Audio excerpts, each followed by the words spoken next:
হাজার বছর ধরে আমি পথ হাঁটিতেছি পৃথিবীর পথে।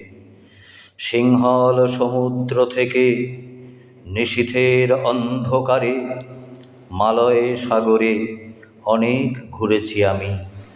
বিম্বিসার অশোকের ধূসর জগতে সেখানে ছিলাম আমি। আরো দূর অন্ধকার বিদর্ভ নগরে আমি ক্লান্ত প্রাণ এক।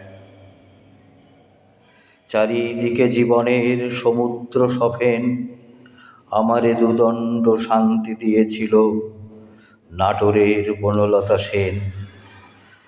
চুলতার কবেকার অন্ধকার বিদিশার নেশা, মুখ তার শ্রাবস্তির কারুকার্য। অতি দূর সমুদ্রের পর হাল ভেঙে যে নাবিক হারায়েছে দিশা, সবুজ ঘাসের দেশ যখন সে চোখে দেখে দারুচিনি দ্বীপের ভিতর, তেমনি দেখেছি তারে। বলেছে সে, এতদিন কোথায় ছিলেন? পাখির নীড়ের মতো চোখ তুলে নাটোরের বনলতা সেন।